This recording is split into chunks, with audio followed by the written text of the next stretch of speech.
السلام علیکم عزیز طلباء و طالبات، میں غلام جعفر پنجاب کالج عبدالحکیم کے شعبہ اردو میں خدمات سر انجام دے رہا ہوں۔ آج کے لیکچر میں ہم حصہ معروضی سے رموز اوقاف پڑھیں گے۔ آپ کی حصہ معروضی جو ہے وہ سالانہ پیپر میں 20 نمبر پر مشتمل ہوتی ہے اور اس میں 5 نمبر کے رموز اوقاف ہوتے ہیں جنہیں آپ پنکچویشن کہتے ہیں انگلش میں۔ آج کے لیکچر میں ہم ان کے بارے میں پڑھیں گے کہ وہ کون کون سی علامتیں ہیں اور ان کا استعمال کہاں کہاں ہے۔ عزیز طلبہ، ویسے تو یہ جو علامات ہیں آپ کے پیپر سے متعلق یہ تقریباً 12 یا 14 کے قریب بنتی ہیں، لیکن آج کے لیکچر میں ہم جو پڑھیں گے وہ ان میں سے یہ مختص ہیں۔ سب سے پہلے ہے سکتہ، پھر وقفہ، پھر ختمہ، اس کے بعد رابطہ، تفصیلیہ، سوالیہ اور واوین۔ یہ آج ہم 7 علامات آج کے لیکچر میں پڑھیں گے۔ ان کی تعریفیں اور ان کا استعمال کیسے کرنا ہے کیا یہ آج کے لیکچر میں پڑھیں گے، اور باقی 7 جو ہیں وہ کل کے لیکچر میں پڑھیں گے۔ عزیز طلبہ، یہ آج ہم پڑھ رہے ہیں رموز اوقاف۔ یہ 2 لفظ ہیں، رموز اور اوقاف۔ رموز جمع ہے رمز کی، رمز کا مطلب اشارہ، اوقاف جمع ہے وقف کی یعنی ٹھہراؤ۔ اب اس کا یہ مطلب ہے کہ ٹھہراؤ کی یا رکنے کی علامات۔ ویسے تو ان کا جو آغاز ہے، ان علامتوں کا استعمال، اس کا مقصد کیا ہے؟ یہ کسی بھی عبارت کا مفہوم صحیح طور پر سمجھنے کے لیے اور اس کا تلفظ اور اس کی ادائیگی صحیح طور پر، اس کی کیفیات جو الفاظ میں ہیں ان کو سمجھنے کے لیے یہ علامتیں از حد ضروری ہیں۔ ان علامتوں کا استعمال سب سے پہلے بغداد سے ہوا، پھر یہ وہاں سے انگریزی زبان میں لی گئی، اور اردو زبان میں جو یہ علامتیں آئیں یہ انگریزی زبان سے لی گئیں۔ اب اس کا یہ ہے کہ پہلی علامت جو ہے اس میں وہ سکتہ کی علامت ہے۔ سکتہ کی یہ اس کی علامت ہے، اسی کو وقف خفیف بھی کہتے ہیں، اور اس کا مطلب کیا ہے؟ مختصر ترین ٹھہراؤ۔ سکتہ کا، سکتہ کی تعریف کیا ہے؟ عموماً یعنی یہ علامت کہاں استعمال ہوتی ہے، اس کا استعمال کیا ہے؟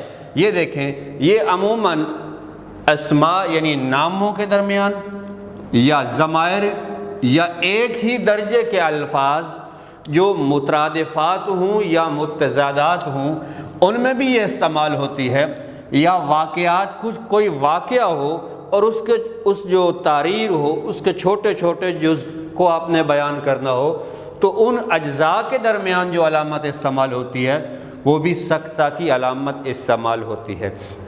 ناموں میں استعمال ہوتی ہے، ضمائر میں استعمال ہوتی ہے، ایک ہی درجے کے جو الفاظ ہوتے ہیں ان میں مترادفات اور متضادات میں استعمال ہوتی ہے یہ علامت۔ یہ دیکھیں، اب اس کا استعمال دیکھیں۔ علی، جیسے میں نے کہا کہ ناموں کے درمیان علی، اکرم، اسلم، اب یہ علی اور اکرم کے درمیان جو علامت لگی ہے یہ سکتہ کی علامت کہتے ہیں اسے۔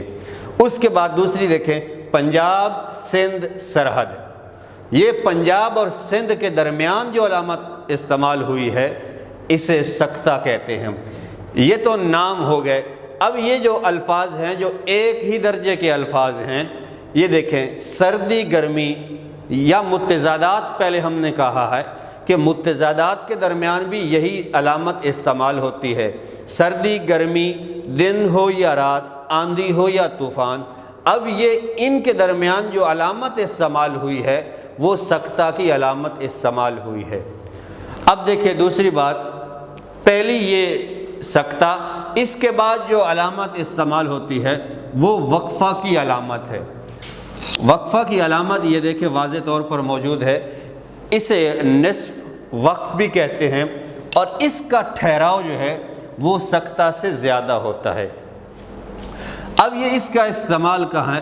مخلوط جملے یا فقرے کے لمبے لمبے اجزاء کو ایک دوسرے سے الگ کرنا یہ اجزاء پر زور دینا مقصود ہو تب یہ علامت استعمال ہوتی ہے۔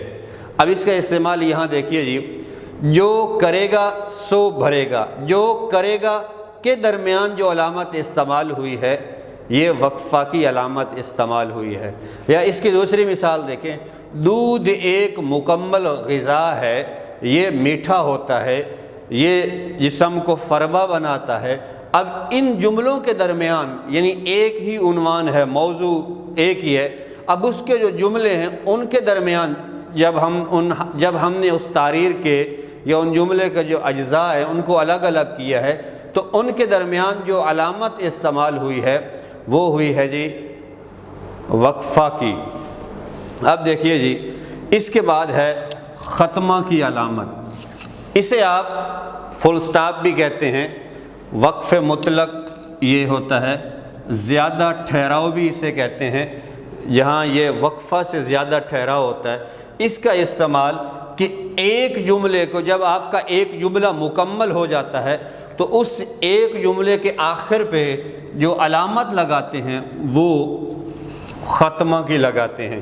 اس کے علاوہ جو اس کا استعمال ہوتا ہے وہ انگریزی مخففات میں بھی اس کا استعمال ہوتا ہے، یا سرکاری اور نیم سرکاری جو خط یا مراسلے ہوتے ہیں ان میں بھی یہ استعمال ہوتا ہے، وہ اسی کا ہی ہوتا ہے۔ جیسے میں نے یہ مثال کے طور پر لکھا ہے کہ یہ دیکھیں کہ بی اے، اب بی اور اے کے درمیان جو علامت استعمال ہوئی ہے وہ ختمہ کی استعمال ہوئی ہے۔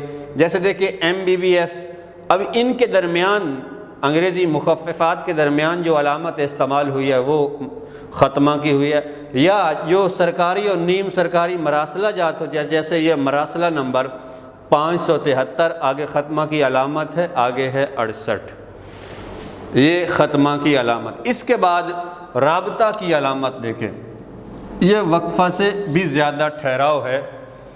اب دیکھیں یہ علامت کہاں استعمال ہوتی ہے، اب یہ پہلے اس علامت کو غور سے دیکھیں، پھر اب اس کا استعمال دیکھیں کہ جب آپ کوئی مکالمہ لکھتے ہیں تو ان ناموں کے درمیان اس میں جو کردار ہوتے ہیں ان ناموں کے آخر پہ جو آپ علامت استعمال کرتے ہیں وہ رابطہ کی علامت استعمال ہوتے ہیں۔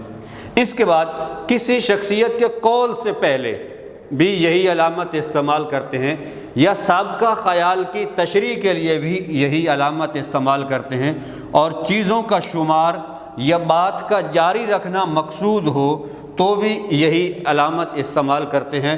یہ دیکھیں جیسے قائد اعظم نے فرمایا، اس کے آگے یہ علامت ہے، بقول شاعر، آگے کوئی آپ مصرع لکھتے ہیں یہ ہے، یا کوئی کسی کا کوئی قول ہے وہ لکھتے ہیں تو سچ ہے، اس کے آگے یہ علامت استعمال کریں گے، یہ رابطہ کی علامت۔ اس کے بعد ہے جی تفصیلیہ کی علامت، یہ علامت دیکھیں جی، یہ اس کا استعمال ہے تفصیل بیان کرتے وقت، اس علامت کا استعمال کرتے ہیں، یعنی کسی شے کی آپ نے تفصیل بیان کرنی ہے تو آپ اس وقت استعمال کرتے ہیں، یا جب آپ نیا پیراگراف شروع کر رہے ہوں تب بھی یہ علامت استعمال کرتے ہیں۔